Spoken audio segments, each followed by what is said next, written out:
Halo semua, kembali lagi bersama saya di channel Aisyah. Gimana kabarnya? Sehat? Semoga sehat selalu dan kuota internet kalian masih aman. Pada kesempatan kali ini, saya akan mengulas alur cerita dari film Chernobyl Diaries yang rilis tahun 2012. Dari judulnya kita bisa tahu, film ini akan menggambarkan kengerian dari kota Chernobyl yang merupakan tempat bencana kebocoran nuklir yang terjadi sejak 25 tahun yang lalu, yang mengakibatkan ribuan nyawa melayang. Tragedi itu merupakan salah satu bencana nuklir terparah sepanjang sejarah.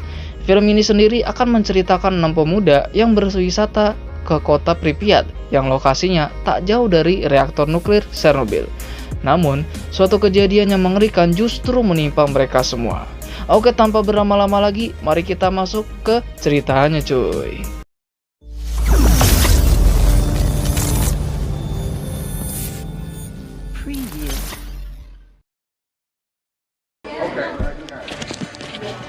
Here we go.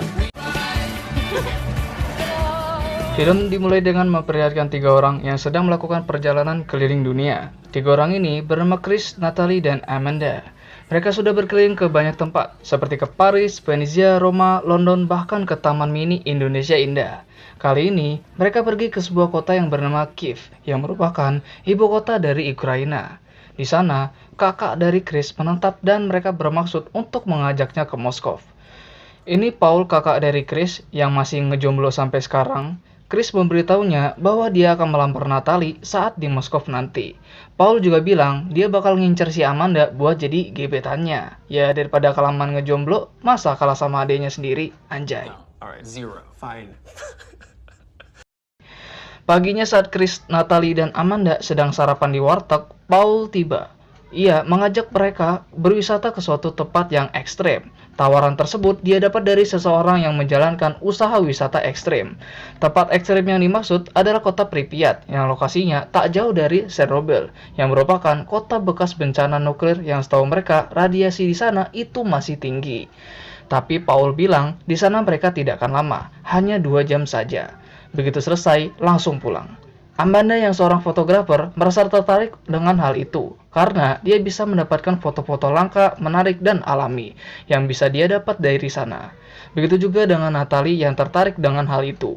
Beda dengan Chris yang tetap ingin melanjutkan perjalanan ke Moskow yang merupakan tujuan mereka selanjutnya. Tapi karena sebagian besar dari mereka setuju, Chris terpaksa ikut dalam wisata ekstrim tersebut.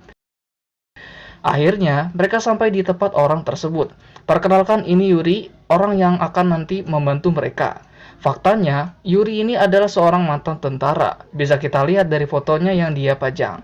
Tak lama setelah itu, tiba 2 orang yang juga ikut dalam tur tersebut. 2 orang ini bernama Michael dan Zoe. Mereka berdua adalah sepasang kekasih yang baru jadian sebulan yang lalu.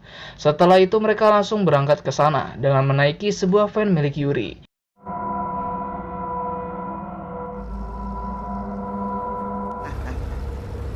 Singkat cerita, mereka sampai di perbatasan kota Pripyat. Di sana sudah dijaga ketat oleh beberapa tentara.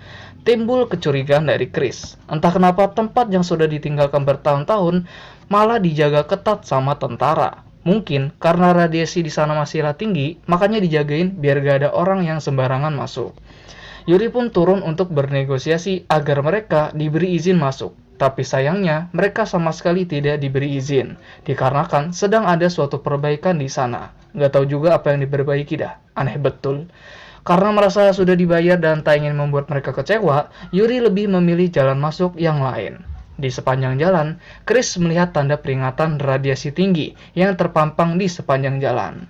Singkat cerita, mereka sampai di checkpoint yang lain, yang sudah tidak ada penjaganya. No problem. Today we have Pripyat to ourselves. Kemudian, mereka berhenti di tepi sungai, karena Yuri ingin menunjukkan sesuatu di dalamnya. Saat Yuri sedang mengaduk-aduk tangannya di air, tiba-tiba...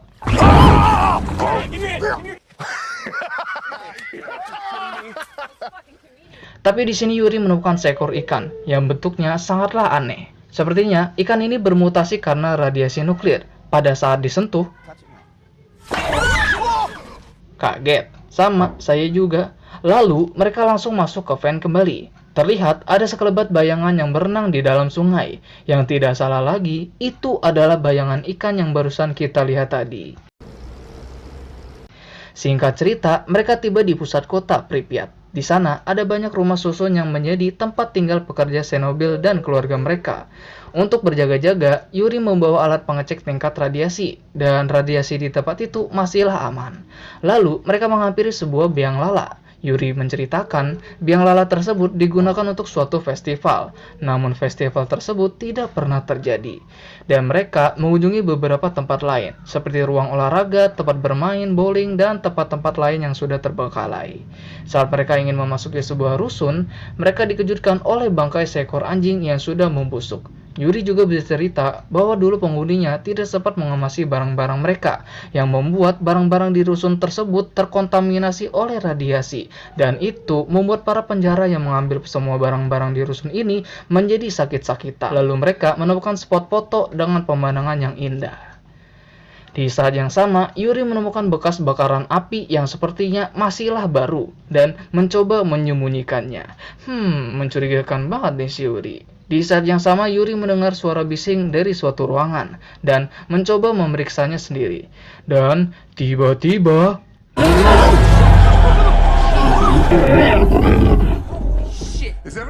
setelah kejadian itu, mereka langsung kembali menuju van untuk segera pulang. Tapi, tidak semudah itu Ferguson.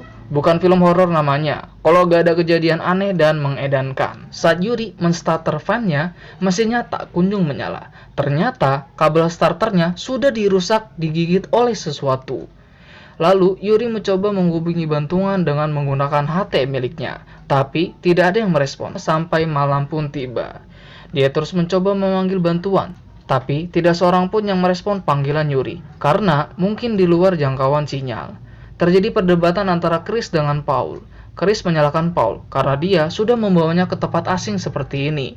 Michael memberi usul untuk berjalan kaki menuju pos pemeriksaan terdekat. Tapi usulan tersebut ditolak Yuri karena terlalu berbahaya berjalan kaki saat keadaan sedang gelap gulita. Satu-satunya pilihan, mereka hanya bisa berdiam diri di dalam van sampai pagi tiba. Tiba-tiba, terdengar suara seperti tangisan bayi di luar. Lalu Yuri mengecek keadaan di luar dengan dibekali pistol di tangannya. Entah penasaran atau nggak betah, Chris malah keluar dan menyusul Yuri. Padahal udah dibilangin Paul untuk tetap di dalam van. Dan tiba-tiba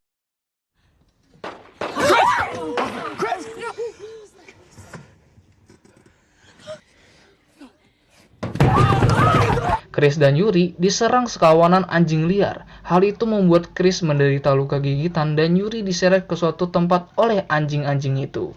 Di saat yang sama, anjing-anjing itu kembali dan menyerang van mereka. Sontak, hal itu membuat mereka terkejut. Tiba-tiba, lampu di dalam van mati, dikarenakan aki van tersebut mulai habis. Singkat cerita, pagi hari tiba. Luka yang dialami Chris semakin lama semakin parah dan harus segera dibawa ke rumah sakit. Paul mencoba menghubungi Yuri dengan HT yang satunya, namun tidak ada respon sama sekali. Dia memutuskan untuk pergi mencarinya, ditemani Amanda dan Michael. Lalu, mereka menemukan HT milik Yuri di depan pintu masuk sebuah gedung dan mencoba ke dalam untuk mencari keberadaannya. Perlahan namun pasti, mereka masuk ke sana. Di suatu ruangan, mereka akhirnya menemukan Yuri, tapi dengan keadaan yang sudah mengenaskan. Tubuhnya habis tercabik-cabik dan jeroannya pada keluar semua. Saat mereka sedang mencari pistolnya, tiba-tiba seseorang masuk. Terlihat orang itu sedang ngacak-ngacak mayatnya si Yuri. Apa mungkin orang ini adalah kanibal yang sudah makan Yuri hidup-hidup? Entahlah. Amanda yang masih di sana sedang mencoba mengambil pistolnya si Yuri.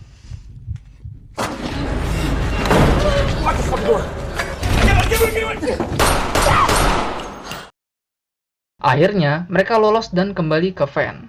Karena Chris tidak bisa berjalan, mereka berencana mencari bantuan di pos pemeriksaan terdekat dan kembali sebelum hari mulai gelap. Di sini Amanda mengecek hasil jepretannya. Ternyata ada penampakan seseorang yang di dalam gedung tersebut. Mungkin ini adalah salah satu kru film yang tidak sengaja tertangkap kamera. Ya, saya hanya mencoba berhusnuzon saja. Paul meninggalkan HT dan pistolnya kepada Natalie untuk berjaga-jaga dan langsung berangkat. Di perjalanan, mereka melihat kawanan anjing di depan mereka dan harus mencari jalan memutar. Tak disangka, radiasinya di sana semakin memburu. Lalu mereka menemukan lapangan parkir yang di sana ada banyak mobil. Mereka mencari kabel starter yang masih bisa digunakan untuk menyalakan fan-nya kembali. Di sana, mereka menemukan bis sekolah yang dipenuhi lubang bekas tembakan. Anehnya, lubang tersebut berasal dari peluru yang ditembakkan keluar dari dalam bis. Paul dan Amanda mengecek ke dalam bis sekolah tersebut dan menemukan senapan AK-47 yang sudah rusak dan senter yang masih berfungsi, yang mereka yakini itu adalah milik tentara yang menjaga tempat tersebut. Tapi, siapa yang tentara itu tembak? Apakah orang yang sama yang sudah ngacak-ngacak mayatnya si Yuri? Itu akan kita ketahui nanti. Untungnya Michael menemukan kabel starter di suatu van yang masih berfungsi. Tiba-tiba, segerombolan anjing liar datang dan mengejar mereka. Mereka langsung lari dengan sekuat tenaga sampai mereka menyeberangi jembatan untuk menghindari kejaran anjing-anjing tersebut. Tak diduga, Zoe salah langkah dan terjatuh. Sebagai pacar yang baik, Michael langsung terjun menyelamatkannya. Tapi Michael tiba-tiba dikerubungi oleh sesuatu di dalam air. Ternyata itu adalah ikan-ikan yang kita lihat di awal-awal tadi. Untungnya Michael hanya mengalami luka ringan di kakinya dan mereka langsung pergi dari sana. Malam pun tiba. Saat mereka sampai, van yang mereka tumpangi sudah ringsek dan tak ada Chris dan Natalie di dalamnya. Lalu mereka menemukan ponselnya Natalie. Di dalamnya ada rekaman yang menunjukkan Chris sedang melamar Natalie. Namun, tiba-tiba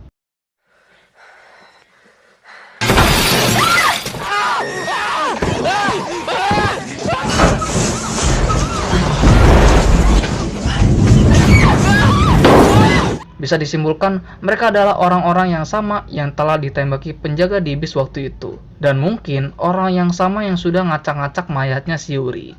Setelah melihat hal itu, mereka langsung mencari keberadaan mereka berdua. Kemudian mereka masuk ke suatu gedung.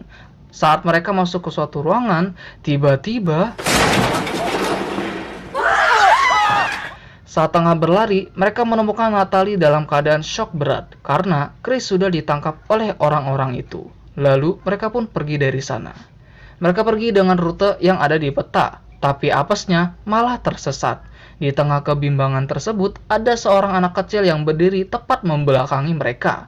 Waktu disamperin, Natalie malah ketangkap lagi dan mereka langsung mengejarnya. Terlihat anak kecil yang tadi tiba-tiba menghilang entah kemana. Lalu mereka sampai di suatu tempat dan di sana sudah banyak orang-orang yang mengepung mereka.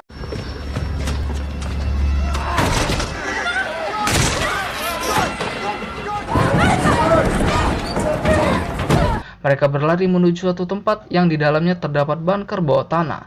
Tapi naasnya, Michael tertangkap dan membuat Zoe sangat sedih dibuatnya. Tapi mereka harus tetap bergerak mencari tempat yang aman. Semakin lama, semakin dalam mereka masuk ke dalam bunker tersebut. Lalu, mereka sampai di suatu tempat. Di sana, Paul menemukan cincin lamarannya si Chris. Dan tiba-tiba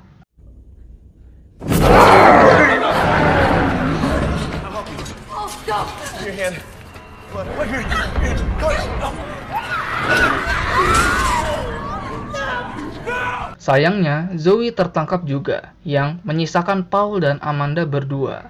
Ternyata, bunker tersebut terhubung ke suatu fasilitas rahasia. Di saat itu juga, mereka merasakan sekucur tubuh dan wajah mereka terbakar. Saat diperiksa, ternyata tingkat radiasi di tempat itu sudah sangat berbahaya. Bisa disimpulkan, saat ini mereka tepat di bawah reaktor nuklir Chernobyl yang tingkat radiasinya sangatlah berbahaya. Saat melanjutkan perjalanan, mereka menemukan Natalie yang sudah modar terkapar di tanah. Saat sedang berjalan, tiba-tiba mereka dikepung dan diserang oleh orang-orang tadi.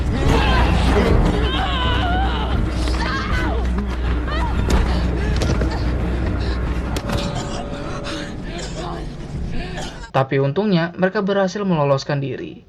Dalam keadaan yang lemas, akhirnya mereka ditemukan oleh sekelompok tentara dan meminta bantuan kepada mereka. Tapi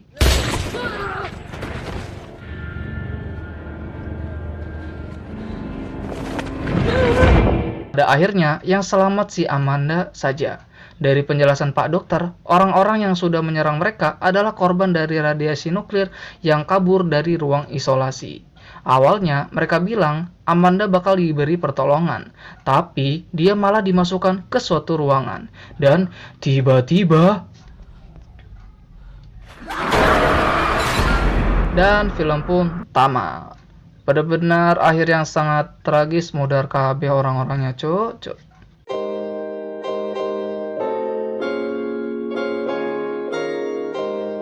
Oke, segitu saja untuk alur cerita dari film Chernobyl Diaries. Jangan lupa tinggalkan like, comment, share, dan subscribe-nya. Dan sampai jumpa di video selanjutnya. Salam pergabutan Indonesia. Bye-bye.